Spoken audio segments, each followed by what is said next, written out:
बोलो भोलेनाथ भगवान की जय, माता पार्वती नंदी बाबा की जय। हर हर महादेव। अथ खड 300 अध्याय अश्वत्थामा के रूप में शिव के अवतार का वर्णन। बोलो भोलेनाथ भगवान की जय। नंदीश्वर बोले, हे सनत कुमार, हे सर्वज्ञ, अब आप सर्वव्यापी परमात्मा शिव के अश्वत्थामा नामक श्रेष्ठ अवतार को सुने। हे मुने, महाबुद्धिमान देवर्षि बृहस्पति के अंश से महर्षि भरद्वाज से अयोनिज पुत्र के रूप में आत्मवेता द्रोण उत्पन्न हुए, जो धनुषधारियों में श्रेष्ठ, पराक्रमी, विप्रों में श्रेष्ठ, संपूर्ण शास्त्रों के जानने वाले, विशाल कीर्ति वाले, महातेजस्वी एवं सभी अस्त्रों के ज्ञाताओं में श्रेष्ठ थे। जिन द्रोण को विद्वान लोग धनुष विद्या में तथा वेद में पारंगत, वरिष्ठ, आश्चर्यजनक कार्य करने वाला और अपने कुल को बढ़ाने वाला कहते हैं। हे द्विज, वे अपने पराक्रम के प्रभाव से कौरवों के आचार्य थे एवं उन कौरवों के 6 महारथियों में प्रसिद्ध थे। उन द्विजोत्तम द्रोणाचार्य ने कौरवों की सहायता के लिए पुत्र की इच्छा से शिव जी को लक्ष्य करके बहुत बड़ा तप किया। इसके बाद वे, हे मुनि सत्तम, उनके तप से प्रसन्न होकर भक्त वत्सल शिव जी द्रोणाचार्य के समक्ष प्रकट हुए। उन्हें देखकर उन ब्राह्मण द्रोण ने उन्हें शीघ्रता से प्रणाम करके हाथ जोड़कर विनम्र हो अत्यंत प्रसन्नचित होकर उनकी स्तुति की। उनकी स्तुति तथा तपस्या से संतुष्ट हुए भक्त वत्सल प्रभु शंकर ने द्रोणाचार्य से वर मांगो ऐसा कहा। शिव जी के इस वचन को सुनकर अति विनम्र द्रोणाचार्य ने कहा कि मुझे महाबली, सबसे अजय तथा अपने अंश से उत्पन्न एक पुत्र दीजिए। बोलो भोलेनाथ भगवान की जय, माता पार्वती नंदी बाबा की जय। हे तात, हे मुने, द्रोणाचार्य का वचन सुनकर कौतुक करने वाले परम सुखकारी शिव जी ने ऐसा ही होगा यह कहा और वे अंतर्ध्यान हो गए।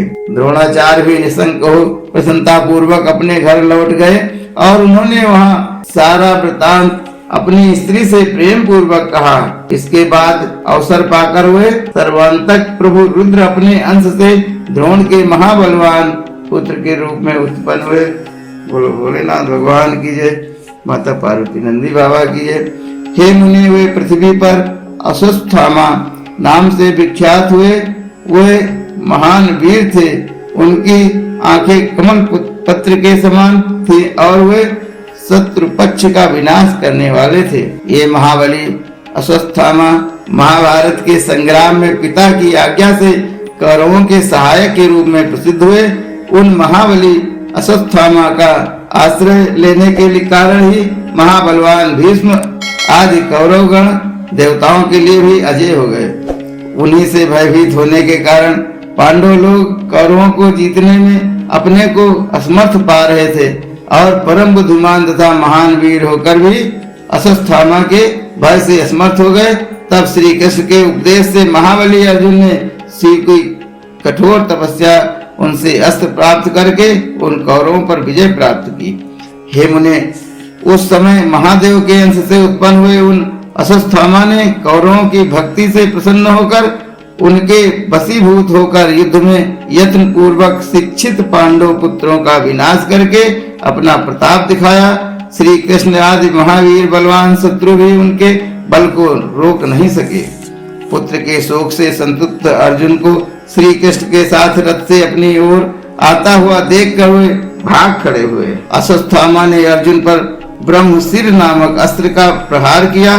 उससे सभी दिशाओं में प्रचंड तेज उत्पन्न हो गया। अपने प्राणों पर आई हुई आपत्ति को देखकर अर्जुन दुखी हुए और उनका तेज नष्ट हो गया। तब उन्होंने क्लेश क्रांत तथा भयभीत होकर श्री कृष्ण से कहा। अर्जुन बोले, हे कृष्ण, यह क्या है? यह दुस्सह तेज चारों ओर से घेरे हुए कहाँ से आ रहा है? मैं इसे नहीं जान पा रहा हूँ। नंदीश्वर बोले, अर्जुन का यह वचन सुनकर महाशैव श्री कृष्ण ने पार्वती सहित शिव का ध्यान करते हुए आदर पूर्वक अर्जुन से कहा। श्री कृष्ण बोले, यह द्रोणाचार्य के पुत्र का महातेजस्वी ब्रह्मास्त्र है। इसके समान शत्रुओं का घातक कोई दूसरा अस्त्र नहीं है। ऐसा जानना चाहिए। आप शीघ्र ही भक्तों की रक्षा करने वाले अपने प्रभु शंकर का ध्यान कीजिए, जिन्होंने आपका सारा कार्य संपादन करने वाला अपना सर्वोत्कृष्ट अस्त्र आपको प्रदान किया है। आप इस अस्त्र के परम तेज को अपने शैवास्त्र के तेज से नष्ट कीजिए। इतना कहकर स्वयं श्री कृष्ण अर्जुन की रक्षा के लिए शिव का ध्यान करने लगे। हे मुनि, श्री कृष्ण की बात सुनकर अर्जुन ने अपने मन में शिव जी का ध्यान किया और उसके बाद जल से आचमन कर शिव को प्रणाम करके उस अस्त्र को शीघ्र ही अश्वत्थामा पर छोड़ा। हे महामुनि, यद्यपि यह ब्रह्मशील नामक अस्त्र अमोघ है तथा उसकी प्रतिक्रिया करने वाला कोई अन्य अस्त्र नहीं है, फिर भी वह शिव जी के अस्त्र के तेज से उसी क्षण शांत हो गया। अद्भुत चरित्र वाले उन शिव के संबंध में इसे आश्चर्य मत समझिए। जो अजन्मा शिव अपनी शक्ति से सारे संसार को उत्पन्न करते हैं, उसका पालन करते हैं तथा संहार करते हैं। हे मुनि, इसके बाद शिव के अंश से उत्पन्न हुए तथा शिव जी की इच्छा से श्रेष्ठ बुद्धि वाले अश्वत्थामा इस शैव वृतांत को जानकर कुछ भी व्यथित नहीं हुए। इसके बाद अश्वत्थामा ने इस संपूर्ण संसार को पांडवों से रहित करने के लिए उत्तरा के गर्भ में स्थित बालक को विनिष्ट करने का निश्चय किया। बोलो भोलेनाथ भगवान की जय, माता पार्वती नंदी बाबा की जय। श्री शिवाय नमस्तुभ्यम, श्री शिवाय नमस्तुभ्यम। तब उस महाप्रभावशाली ने महातेजस्वी तथा अन्य अस्त्रों द्वारा रोके न जा सकने वाले ब्रह्मास्त्र को उत्तरा के गर्भ पर चलाया। तब उस अस्त्र से जलती हुई अर्जुन की पुत्र वधु उत्तरा व्याकुल चित्त होकर लक्ष्मीपति श्री कृष्ण की स्तुति करने लगी। इसके बाद श्री कृष्ण ने हृदय से सदा शिव का ध्यान कर उनकी स्तुति की तथा उन्हें प्रणाम कर जान लिया कि पांडवों के विनाश के लिए यह अश्वत्थामा का अस्त्र है। उन्होंने शिव जी की आज्ञा से अपनी रक्षा के लिए इंद्र द्वारा प्रदत्त अपने महातेजस्वी सुदर्शन चक्र से उसकी रक्षा की। बोलो भोलेनाथ भगवान की जय, माता पार्वती नंदी बाबा की जय। श्री शिवाय नमस्तुभ्यम, श्री शिवाय नमस्तुभ्यम। शंकर की आज्ञा से उन महाशैव श्री कृष्ण ने गर्भ में अपना स्वरूप भी धारण किया। यह चरित्र जानकर अश्वत्थामा उदास हो गया। उसके बाद प्रसन्न चित्त महाशैव श्री कृष्ण ने अश्वत्थामा को प्रसन्न करने के लिए सभी पांडवों को उनके चरणों में गिराया। तदंतर प्रसन्न चित्त द्रोणाचार्य के पुत्र अश्वत्थामा ने श्री कृष्ण एवं समस्त पांडवों पर अनुग्रह करके प्रेम पूर्वक उन्हें अनेक प्रकार के वर दिए। हे तात, हे मुनि श्रेष्ठ, इस प्रकार अश्वत्थामा के रूप में पृथ्वी पर अवतार लेकर प्रभु शिव जी ने अत्यंत उत्तम लीला की। त्रैलोक्य को सुख देने वाले महापराक्रमशाली शिव अवतार अश्वत्थामा आज भी गंगा तट पर विद्यमान है। हे मुनि, इस प्रकार मैंने आपसे अश्वत्थामा के रूप में प्रभु शिव जी के अवतार का वर्णन किया, जो संपूर्ण सिद्धियों को देने वाला तथा भक्तों को अभीष्ट फल प्रदान करने वाला है। जो मनुष्य भक्ति पूर्वक इस चरित्र को सुनता है अथवा सावधान होकर इसका कीर्तन करता है, वह अभीष्ट सिद्ध प्राप्त करता है और अंत में शिवलोक को जाता है। बोलो भोलेनाथ भगवान की जय, माता पार्वती नंदी बाबा की जय। श्री शिवाय नमस्तुभ्यम, श्री शिवाय नमस्तुभ्यम।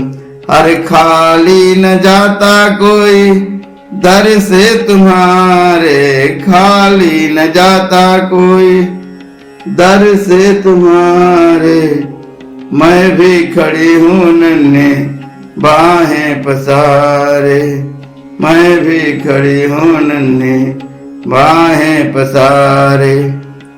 अपने हृदय से लगा लो गिरा जा रहा हूँ, उठा लो प्रभु अब अपने दरबार से न टालो। गिरा जा रहा हूँ, उठा लो। हर हर महादेव, हर हर महादेव।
कर्पूर गौरम करुणावतारम संसारसारम भुजगेन्द्रहारम सदा वसन्तं हृदयारविन्दे भवं भवानी सहितं